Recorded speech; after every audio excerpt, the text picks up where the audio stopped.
Good afternoon, everyone. Welcome to the panel Technology First, Innovation Through its Core. I am Ena Fuzul, CEO of Rearm, and I will be your moderator for today's session.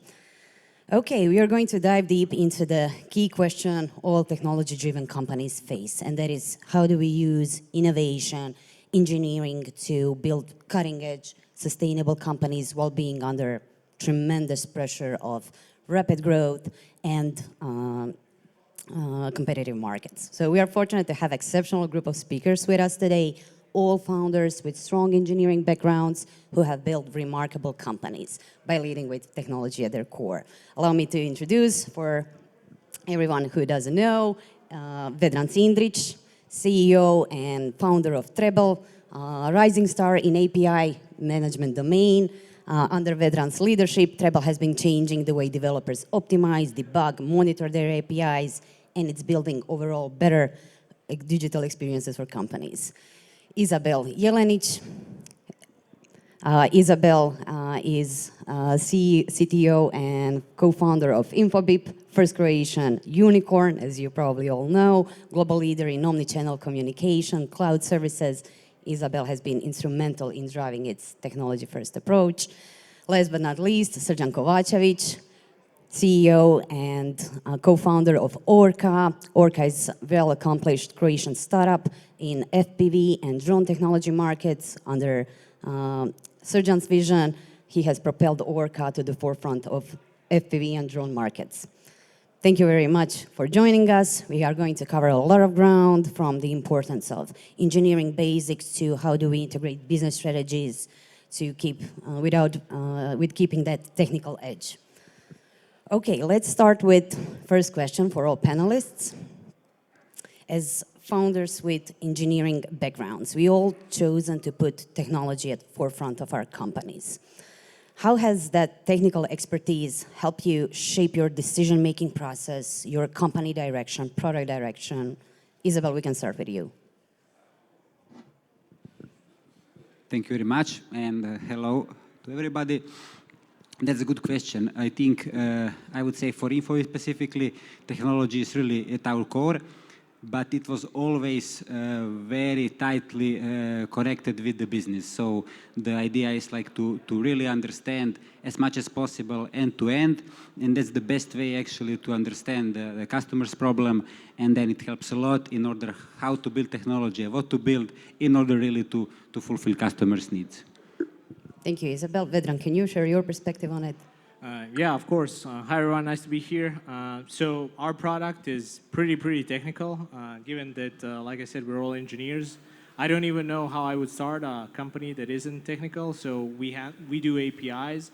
And the reason why we were able to even start a company in that space is because, you know, I was an engineer working on a lot of APIs, facing a lot of problems. And the solutions that we wanted to use pretty much sucked. So we essentially built a bunch of tooling for ourselves and then kind of made a product out of it. And, you know, essentially the fact that I was an engineer literally shaped the entire product lineup, the entire product strategy. And even today, like the way that we build products in Treblle is we all actually use Treblle on a daily basis to help ourselves and help the engineers build better products. Everything is API based. We install Treblle on everything. We use our own kind of software, so in that sense we dog food our own things. So I wouldn't even know how to do it any other way, even though probably if you're starting a sales or marketing based product, you'll probably make more money in less time than anything technical. So yeah. Yeah, but it's some kind of a magical superpower the engineers have. When they see a problem, they try to figure out a way to solve it, how to approach it. I agree. The problem is I've probably tried to solve 20 different problems and try to create at least around 20 different products, not because I wanted to, but because I thought it was cool. And sometimes I spent on one project that never launched, like probably 6 months doing it on the side, and I never launched it. I used it for a couple of days until I realized that somebody else did that already, and I just didn't know about it. So I think fundamentally, do your research, but it is kind of magical that you can actually build something with your own hands and kind of see it run and see it turn into an actual product. Thank you. We will get back to that. Happy you mentioned it. Srdjan, your opinion on technical expertise in driving your business? Yeah, I think it's important. It's very important, and you know, it's. I like to see it in like two. It's a transition where at the beginning you really need to be very hands-on as a founder, if a technical founder. But then, you know, as the time goes by, as the team grows, as the product goes or product portfolio grows, there's many other, like there's many things that founders need to do. And then, you know, as the time progresses, you have less and less time to deal with technology.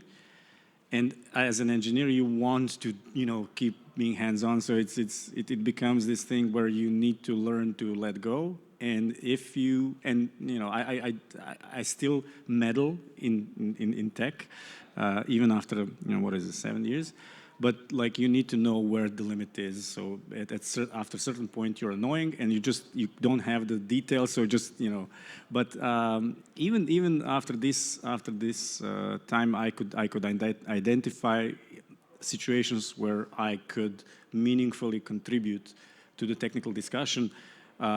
Admittedly, these are less and less frequent, but I think it's just a matter of starting strong and then, you know, backing off and letting the real tech team do the work. Yeah, thank you. I think that's exactly the topic we want to dive into deeper. So question for Izabel. Izabel, you been there since early days of Infobip when it was a small company to a tech unicorn, which is remarkable feat. So can you tell us from your perspective, how would you compare the importance of business strategies versus technical innovation? Were there like moments in Infobip when one took precedence over the other? Or Yeah, it's hard to compare, but I think we can call it a luck or whatever, but I think both are important. So if you have great, perfect technical solution, but it can fail so many ways on the market, you know, on different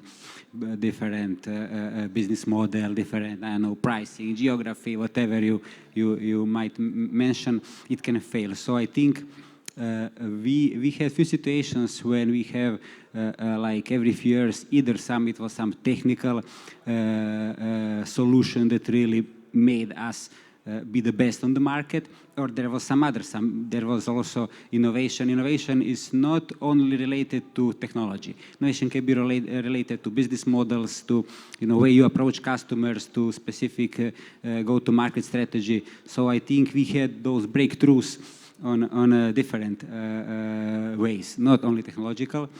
It's hard to say which one is important, but it's like it's good to have whatever you can, and of course you cannot say this one is much more important than the other one. It's not.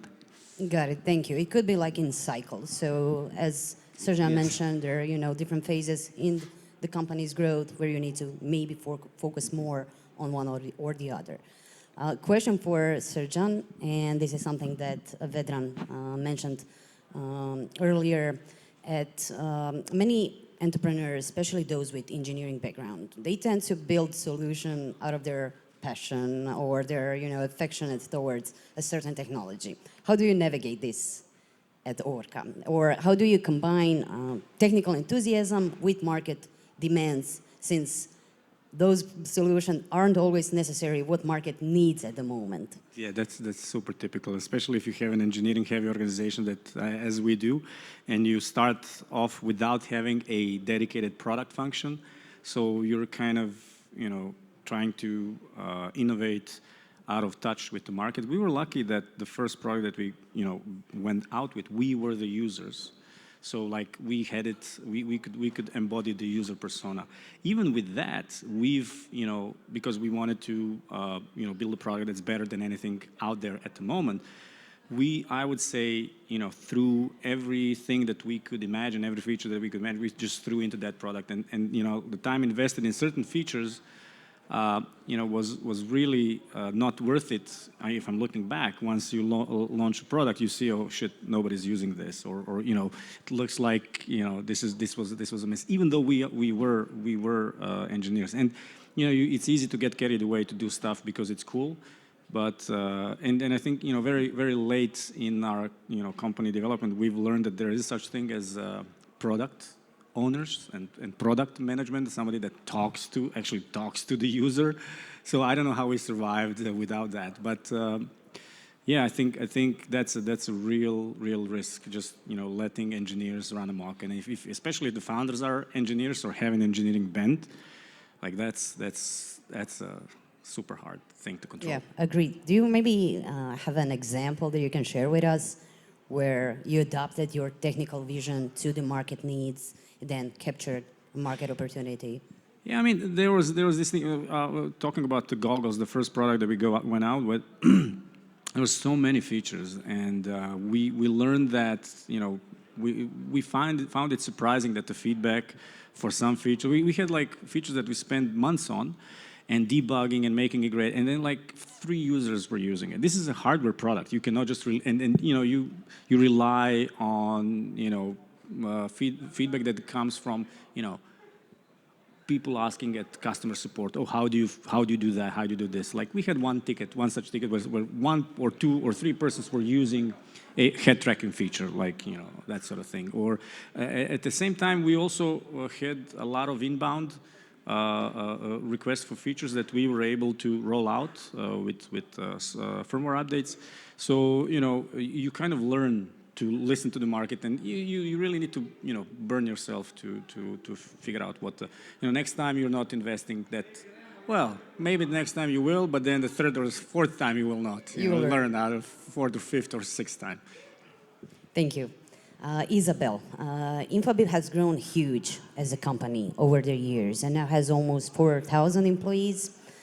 Companies at that scale usually have troubles in maintaining the innovative spirit that drove the initial success.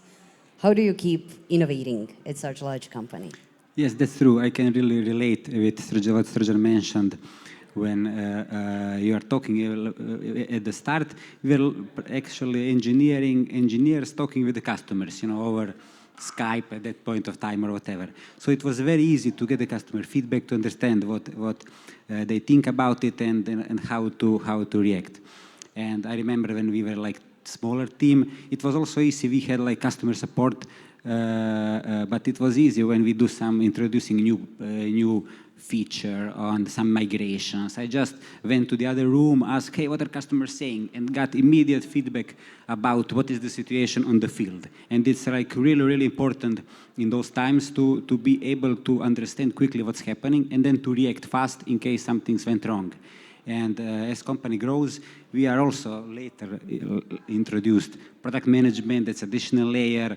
And then as a number of people keeps growing, it becomes a lot of people in the process, and it's harder to innovate actually, because you have to all these layers, field engineers, product, customer support, and then engineering somehow at the end.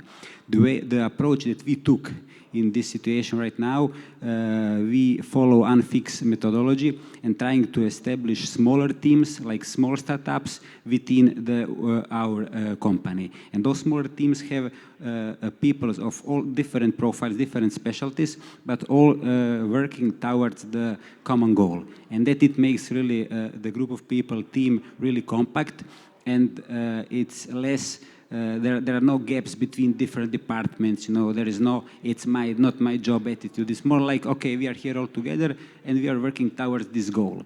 And that, I think, it really helps tremendously in terms of how to keep being close with the customer and to keep innovation. Thank you. I think that still proves the idea that startups as a smaller teams are more agile, more able to iterate much faster and could outmaneuver larger competitors. Yes, that's what we are striving to. Thank you. Question for Vedran. Since we are talking about growth and being able to iterate fast, Treblle has expanded its team multiple times in the last few years. How do you approach scaling your team without diluting innovative capacity? Or do you maybe have like a specific...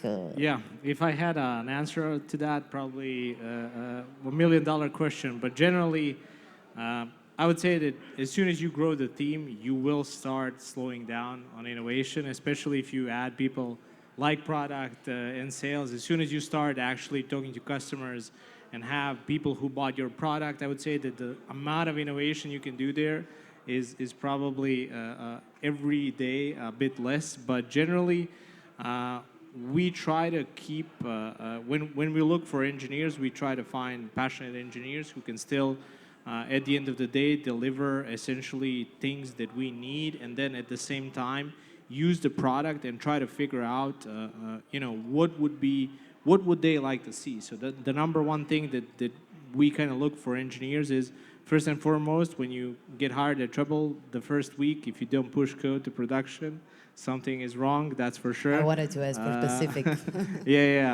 We try to do that because it shows you have courage, it shows you're willing to take a slight risk, if you will, and approach innovation. But generally, I would say most of our engineers use the product daily and know what the shortcomings are and know how, if we start tackling this, how fast can we push this to market? Will this be a game changer? Will this help us? How fast can it go, et cetera, et cetera.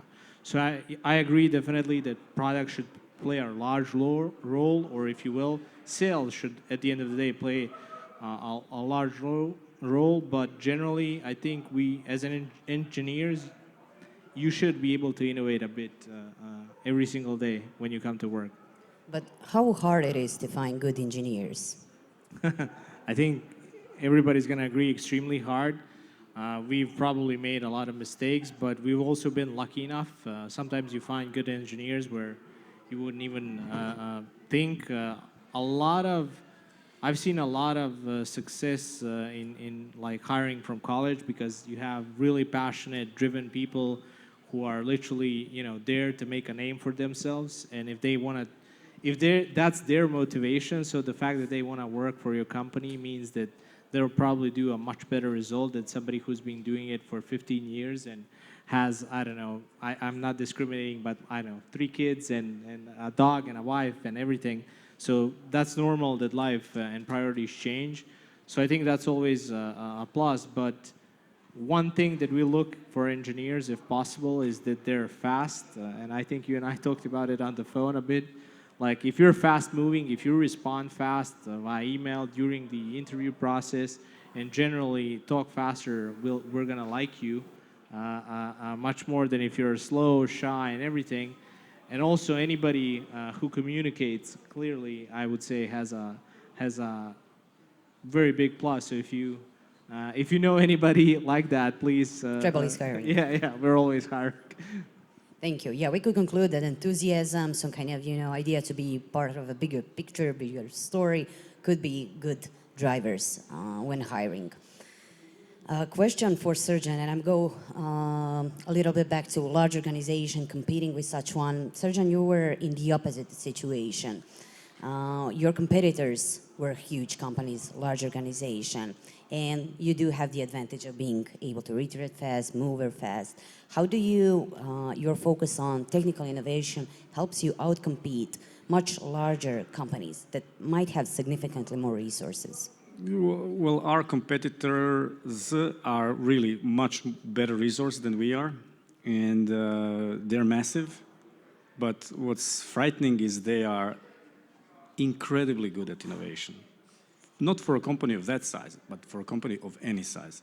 And I think, Vedran said a really interesting thing, which I think goes to the bottom of it. And, the ability to innovate is the ability to take risks. And, if you think about innovation being something that's different from what we have, it's about venturing into unknown. And the more complex your product is, the more work needs to go into, going deeper into the unknown. And going deeper into the unknown really means taking risks. And if I'm, going back to our competitor, which is a massive company, $20 billion revenue, hardware company, just, innovating on an insane scale, just, the pace that they are releasing new products and the gap that each new product generation makes from the previous generation and from all of the competition, it's like competition standing still. But if I'm looking at them, and they had some serious flops recently, and it's about capacity to take risk, to really absorb the risk, product blowing up, and it doesn't kill the company. But it's this culture that really encourages taking risk. And the bigger the company grows, the more like risk averse it is, because it's not that much about growing. It's about keeping things together and not keeping things from falling apart. So I think at the key of innovation is really cultivating that culture of you can make mistakes. Stuff can and should and does and should go wrong. If we're not doing something wrong, we're doing something wrong.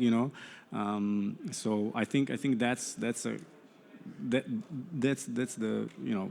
that's the key. And I don't think that's that much. It does not need to be size related. DJI as our competitor is an example.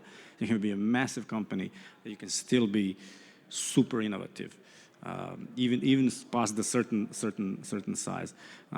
So if I'm and on the when you said we're on the opposite end of being a small and starting to grow, I can see how some things that you need to put in place as you grow can stifle what's called innovation. You need to put procedures around processes. You need to figure out, try to formalize how you do things. You cannot do things on the go anymore. More teams, bigger teams, more complex products, products that need to interact like that. There needs to be an order, and in order to be an order, you need to put some process around it. And process kills speed, innovation. right? So I think it's about striking the right balance between tying chaos down with process, but really leaving enough room to and ultimately, again, I think it's about being able to make mistakes, to be in a position to make mistakes, meaning that the mistake will not kill you financially, and then culturally being as a management, really fostering a culture where it's okay to make mistakes on any scale, but taking calculated risks. So yeah. Awesome, thank you. Next question, and I think it will add really nicely to this. In common literature, we often hear of the term 10x innovation, meaning you need to be significantly better than your competitors in order to truly stand out. Izabel, can you tell us your perspective on this? Is it really necessary to be that much innovative than your competitors? I think you have to be innovative in some way. Without innovation, you will easily get overrun by the others. So I think the innovation is necessary because without it, we won't get too long. But as I said, innovation is really not limited only technology part. Innovation can be in many different parts of the company. And I believe it's very important not to set expectations just to some team or some part of the company and expect innovation there. I think the innovation really happens when people really work together, all together, and then someone can figure it out. This makes a lot of sense. And of course, taking calculated risk is also important here, so that you're not afraid, so people are not afraid to think bigger and thinking this proverbial out of the box. Thank you. Vedran, would you like to expand on that? Sure. I mean, I think it depends on which stage and where you are at the moment as a company. So if you're just starting out, I think you need to be 10x innovative on the product and engineering, because you need people to notice you, right? You need to be out of the box. You have to be doing something different, something worth taking a risk or taking a look. Otherwise, you're just another, company in line doing something. But then I would say that at one point that starts becoming less important, and the amount of innovation you have in the product is less important if you cannot innovate on the go-to-market side or sales. So you can probably have the best product, and I think this is a typical kind of scenario that a lot of engineering founders run into. Like, they feel like they have the absolute best product, but nobody's buying that, nobody's giving them money from VCs, nobody's doing anything. Again, it's because the lack of that sales innovation. And again, I would say that that's even the harder part than building a product and innovating on the product. Like, I'm sure that a lot of people in Croatia and generally in this region can innovate and create very good and innovative products. But I think where we lack is, and where I personally as well lacked, is kind of sales and go to market. And again, at the end of the day, if you have the best possible product that isn't selling, or you're not getting the attention that you deserve, nobody's going to care about the product. So essentially, I would say it goes in waves almost. Like, you need a killer product, you need to switch to making sure that your sales is killer, and you have a go-to-market plan that is actually different than everybody else's or has something different. And then when you get customers, you innovate more, then you do sales, you innovate more, et cetera, and you repeat. But that's about it. Thank you. Yeah, I think it is maybe like a common misconception about technical companies that there is only technical innovation involved. And that could be a reason why usually there is a stereotype that you need to have a technical and a business founder, so they make that perfect combination of expertises. Srdjan, do you have something to add to this? While we move on, we have a couple minutes left. Yeah, I think it's slightly different when you do hardware. In software, you can build a product, get the sales team to take it to market, listen to the customer, and then just iterate. With hardware product, which follows a different cycle, the product is out there. For the most of the feature set, it's done, right? So you need to bring in earlier in the life cycle this kind of customer interaction, and this is where we found is where product comes in, and really being able to bring the voice of the end user into the design phase in order to like minimize the mistakes that you and minimize the assumptions. So I think it's and I agree with Vedran, like that piece, that kind of piece that sits between the customer and the engineer, that knows enough about engineering to like understand what's makes sense, what doesn't make sense from a technological standpoint, but still be a sales enough guy to actually be out there, talk with the customer, and really just to filter out the noise from the customer, and really just be able to get the information to the engineering thing. So yeah, I totally agree. If I may add, I think also not only for hardware, but I think also for the software companies, it's also good to have very similar approach. So test early, have early adapters, work with the customers, design your solution together with them, and get instant feedback instead of waiting for a sales cycle to start. Awesome, thank you. One last question. Time is almost up. Second, your journeys as technical founders definitely been filled with some valuable lessons. What is the one advice that you would give to yourself when you started your entrepreneurial journey? One thing that you wish you had known when you started or understood better. Vedran, we can start with you. You asked me this on the phone as well, and I think this is I don't know, I feel like generally the number one thing when I look back at some of the decisions and some of the journey, I would say make decisions faster. That's probably the one thing. Even though for me it seems like I'm making decisions extremely fast on every single level, from engineering, product, sales, whatever. But I think making them faster, especially when it comes to hiring and firing people. Like I don't like firing people, and I shouldn't. It's a thing you have to do, and I always like try to save everybody. But I think I can be a lot better there. And secondly, I think we need, when you think about really complex decisions where you don't have a lot of data, like, will this work? Should we spend 10K on this? Should we spend 50K on that? Like a lot of the time, I dwell on the kind of decision, and for no reason, right? You still won't have any data to make the decision in 3 days. You just kind of feel more safe if you think about it a lot. You'll have some justification, and then you lose a week, 2 weeks, a month, etc. And your mind is kind of all focused on that rather than something else. So that's something that I would definitely highlight as being able to iterate faster at every facet and just be able to make decisions faster. Thank you. Yeah, I would like to add, Steve Jobs said that maybe some decisions are wrong, but at least decisions were made. So I think that emphasizes the importance of deciding fast. Srdjan, your advice to yourself? Yeah, I agree with the fire faster approach. Yeah, that's a good one. But I would like to turn it around. Like one thing that I didn't know then, and I'm happy that I didn't know then when we were starting, is how useful it is to be ignorant starting over, because that's the key to making great things. You underestimate the problem, as every proper engineer does, and then when you get to the weeds of it, you realize how hard it is, but you're halfway there and you just plow on through. There's no backing up. Yeah, no going back. So I think, having done it a couple of times, you now know that, and it doesn't work anymore. You really need to be ignorant to really take on difficult tasks.